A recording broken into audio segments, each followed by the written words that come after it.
Hariom and good morning student. मैं आशा करती हूँ कि आप लोग घर में होंगे, स्वस्थ होंगे और अच्छे से होंगे। अब हम लोग अपने टॉपिक की तरफ चलते हैं। आज का टॉपिक है destruction by cyclone. Previous class में हम लोग साइक्लोन के बारे में पढ़ा था और साइक्लोन का कैसे फॉर्मेशन होता है। आज हम लोग पढ़ेंगे destruction by cyclone. The cyclone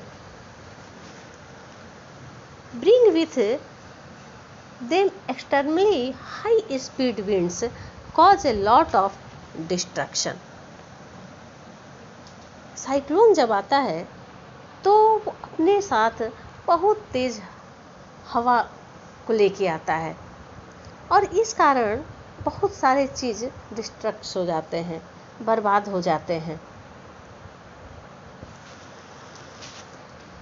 जैसे it can damage tree, electric poles, telephone poles, house,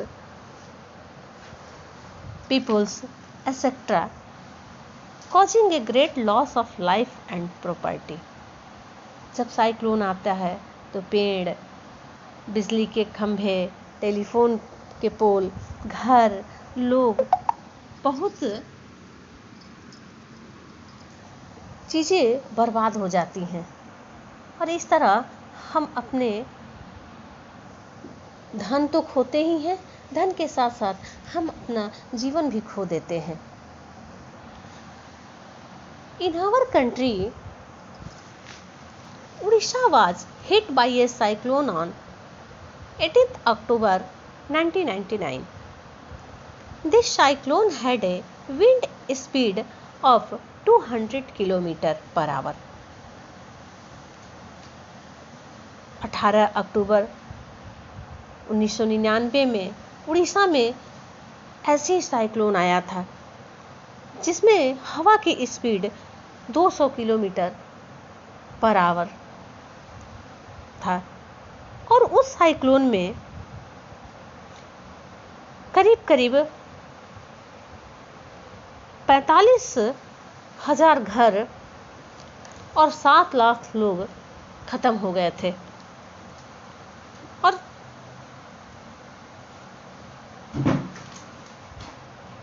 45,000 घर, जिसमें 7 लाख लोग ने अपना घर खो दिया था और इसमें बहुत सारे पीपल मारे भी गए थे।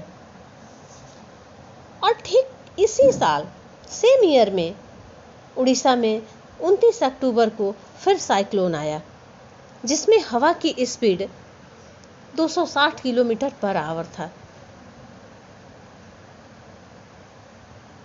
Thousands of people lost their lives. Property worth crores of rupees was destroyed. इस बार भी जब साइक्लोन आया, दोबारा जब उसमें उड़ीसा में साइक्लोन आया, उसमें भी बहुत सारे लोग ने अपना घर खो दिया, अपना प्रॉपर्टी खो दिया। इस तरह साइक्लोन जब आता है तो हमारे बहुत सारे चीज़ों को बर्बाद कर देता है। Now I describe about precaution to be taken after the cyclone. अब हम ये बताएंगे कि प्रिकॉशन, साइक्लोन के आने के बाद क्या प्रिकॉशन लेना चाहिए। If a person lives in an area which just been hit by a cyclone, precautions should be observed. Do not drink water that could be contaminated by floods. Drink only clean water which has been stored for emergency. कभी भी हम बाढ़ वाले पानी को नहीं पीना चाहिए क्योंकि वो पानी दूषित हो जाता है। जो हम इमरजेंसी के लिए पानी स्टोर करके रखते हैं उसे ही पीना चाहिए।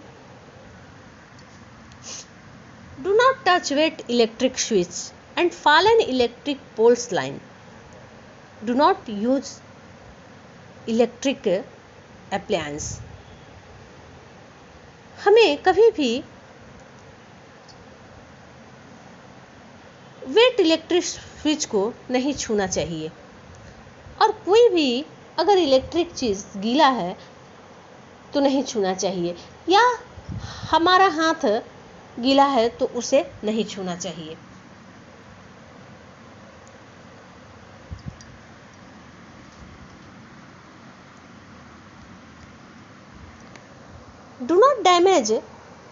Do not enter damage building or floods water. कभी भी जो डैमेज बिल्डिंग है या बाढ़ का पानी जो है उसमें हमको नहीं इंटर करना चाहिए। Avoid driving on roads through standing water as floods may have damaged the roads.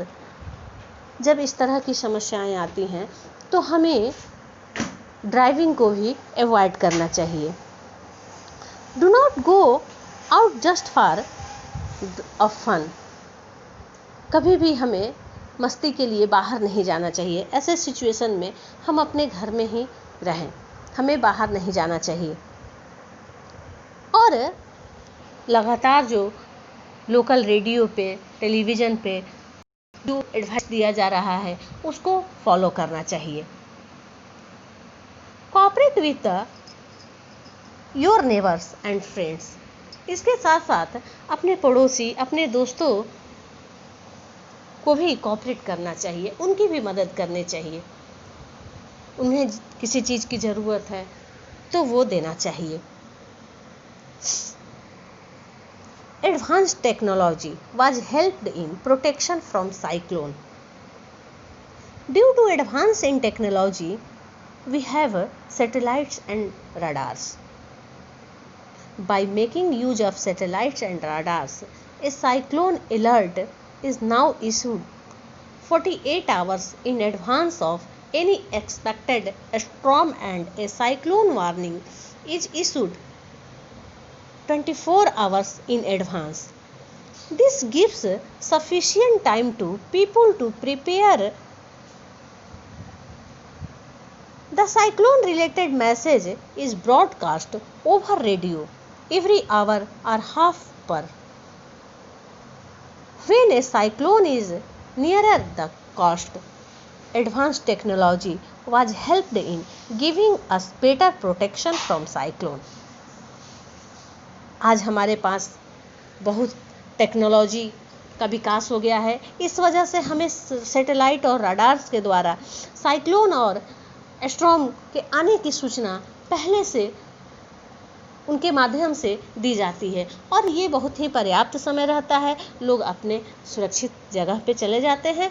इस तरह से अब पहले की अपेक्षा घटनाएं कम हो रही हैं। अब मैं कुछ होमवर्क दे रही हूँ। State the various precaution to be observed by a person living in a cyclone hit area. हमें क्या क्या प्रिकॉशन लेना चाहिए साइक्लोन हिट एरिया में। Thanks, have a nice day.